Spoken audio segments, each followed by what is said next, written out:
So what is your dream to become in your life? I want to become an IAS officer to serve my country, to help We see in rural areas, most of the people, most of the guardians not support to their children. So how much your family supporting you? I am lucky that my family always support me in my study, and he always support me in my dream. From your point of view, what is negative or positive? What I am talking about energy. energy? Yes, from your point of view, what is positive energy and what is negative energy? And for a student, which energy is better to take and which time? I think positive energy is the Okay, best. Sabina, I will ask you one question more. What do you think? The number is decide your future? I think, I personally believe that a single piece of paper cannot decide their future. If anyone fail, they work more and more hard, they will. No, I am pass. talking about numbers. Number decide the futures or not? I think not. It's not really number. Yes. A number not Yes, decide yes. the That's future. why I am asking. Yes. Your dedication, your consistency, your positivity decide your future, not number. So what do you think about your numbers? I'm really happy to got this type of marks. It's just become possible माता जी for बनी, my माता जी से भी हम बातचीत करें। यहाँ के माँ बनी हमारा साथ में। माता जी कितना खुशी बार और बेटी सिवान जिला में टॉप कैले बनी। हाँ, बहुत खुशी का बात और अंग्रेजी भी जाना था नहीं वहाँ के। ना, खुशी का बात है। बेटी हमारी हौसला को बढ़ाई है। आई जो पढ़ना चाह रही है हम चले बनी लोग अपना बेटी करे हुआ। सबसे बड़ा गिफ्ट है सपोर्ट और उनका लव। तो बोलिए। उनका सबसे बड़ा गिफ्ट है उनका सपोर्ट और लव। बस इससे सपोर्ट और लव सबसे ज्यादा सबसे बड़ा गिफ्ट बा और कुछ ना चाहिए। अपना तरफ से 10,000 रुपया के चेक इनका के दिलहन जौन की रुपया ना हो ई बच्ची के एगो दुआ बा, आशीर्वाद बा, प्रोत्साहन राशि बा जौना से कि ई आगे बढ़ियन। हमनी सब भी चाहतनी सन कि इनकरा प्रोत्साहित खतरा भी दुआ देतनी, आशीर्वाद देतनी कि उ आपन सोच बदलो, जौन भइल तौन भइल, ई सोच करके उ छोड़ो, आप पढ़ाई की तरफ लागो। उहो जिला में टॉप करी, बिहार में टॉप करी, सिर्फ आपन सोच बदल के पढ़ाई की तरफ लाग जाता। नमस्कार, हम बने अमरजीत कुमार गिरी। रउआ देख रहल बानी भोजपुरिया झकोरा। भोजपुरिया झकोरा के टीम मतलब कि हम अमरजीत कुमार गिरी पहुंचल बानी सिवान जिला के बहरिया प्रखंड के बहादुरपुर पंचायत में हमने के बानी सन। और हमारा साथ में बानी यहाँ के समीउल्लाह भाई, समीउल्लाह अंसारी हमारा साथ में बानी। यहाँ के सामाजिक कार्यकर्ता बानी, समाज में आगे बढ़ चढ़ के मदद करनी और हमेशा लागल रहनी कि क्षेत्र में, समाज में, अपना गाँव में, अपना पंचायत में जौन भी केहू के दिक्कत होला आगे बढ़ के मदद करनी। यही क्रम में यहाँ के डिस्ट्रिक्ट टॉपर बानी सबीना परवीन हमारा साथ में बानी। यहाँ के ब्रह्मपुर के बानी, यहाँ के डिस्ट्रिक्ट टॉपर बनी। आर्ट्स ले बनी, यहाँ के आर्ट्स फैकल्टी से यहाँ के सिवान टॉपर बनी सबीना जी। यहाँ से तमाम बातचीत हुई और सामाजिक कार्यकर्ता। और सबसे बड़ा रुआ सब के बता दी कि हमारा साथ में डॉक्टर साहब बनी, डॉक्टर अशरफ अली, यहाँ के बलरिया गरीब हॉस्पिटल के डायरेक्टर बनी।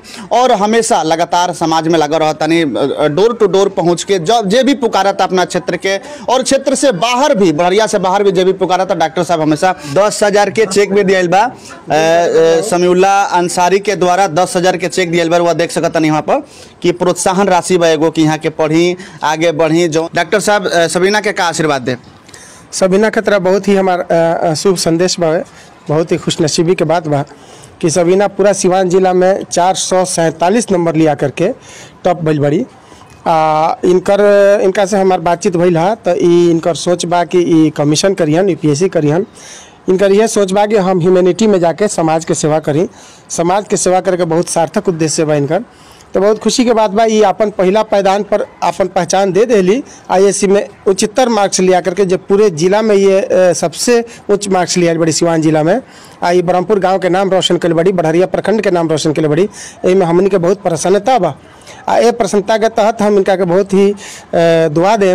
इनका खतरा एक अच्छा खुशनसीबी के मुस्तकबिल के दुआ करें कि ई अपना उन सोच में कामयाब होकस, इस तरह से उच्च मुस्तकबिल के तरफ जा।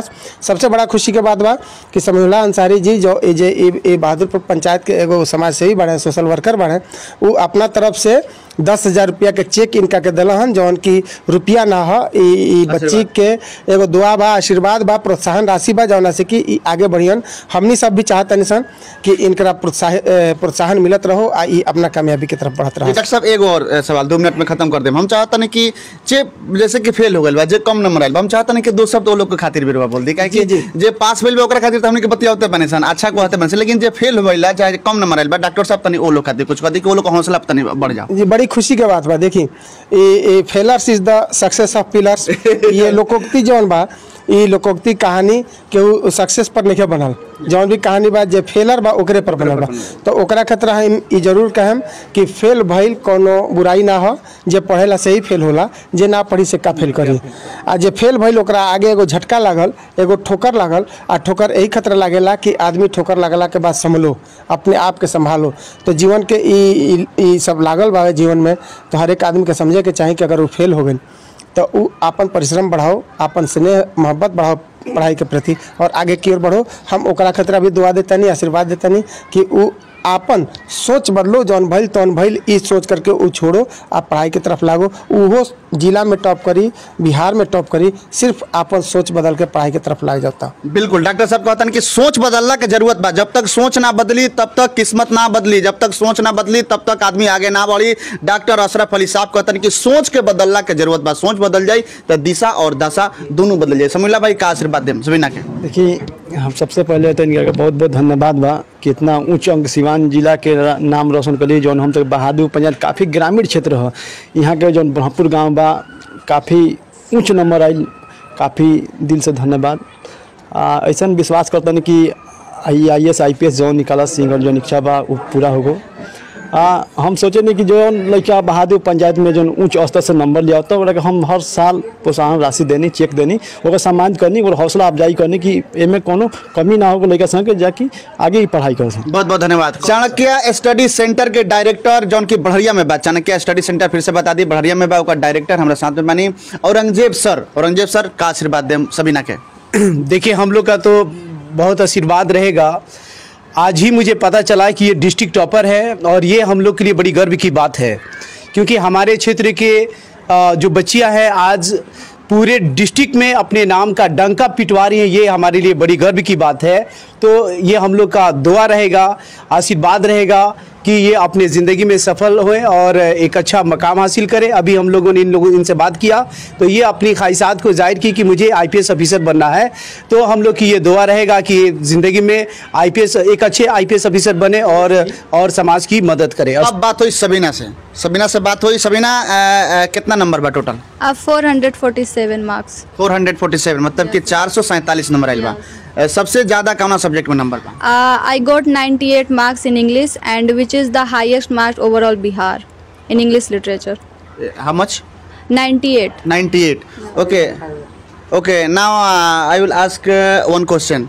You got 447 numbers. Yeah. Okay. So what is your dream to become in your life? I want to become an IAS officer to serve my country, to help the needy people. We see in rural areas, most of the people, most of the guardians not support to their children. So how much your family supporting you? I'm lucky that my family always support me in my study, and he always support me in my dream to pursue this. Okay, from where you design your goal to become a IAS officer? How you develop this design your goal? First of all, the reason why I become an IAS officer, I want to play my role in my nation building. I also want to help the needy people, and I also make my parents proud on me.